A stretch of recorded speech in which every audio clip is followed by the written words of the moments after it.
अस्सलाम वालेकुम सामिन इकराम। 4 जुमादल ऊला है, 9 दिसंबर है। ख़बर का उन्वान है, दिल्ली की रोहिणी अदालत में बम ब्लास्ट, लैपटॉप बैग में मिला आईईडी, बुलाएगी एनएसजी।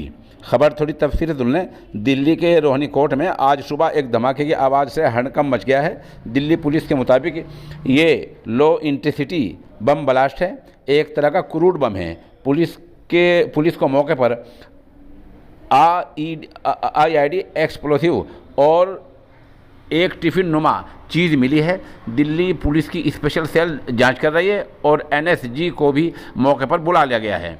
दरअसल रोहिणी कोर्ट नंबर 102 में किसी इलेक्ट्रॉनिक ड्राइवर्स ब्लास्ट था, जिसके बाद लोगों ने गोली चलने की अफवाह फैला दी। इसके बाद कारण पूरे कोर्ट में हड़कंप मच गया।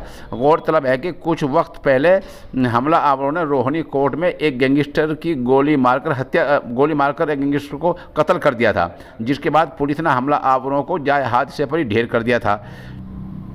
रोहिणी अदालत में जैसे ही ब्लास्ट हुआ, फ़ौरन अफरा तफरी मच गई। सभी ने पहले गोली चलने की अफवाह फैलाई, लेकिन थोड़ी देर में मामला साफ हो गया। इसके बाद दमकल फायर ब्रिगेड विभाग की छः फायर गाड़ी बुलाई गई। इस ब्लास्ट में 2 लोगों मामूली तौर पर ज़ख्मी होने की खबर है। उन्हें एम्बुलेंस की मदद से पास ही के अस्पताल में भिजवाया गया है। इस तरह खबर आ रही है।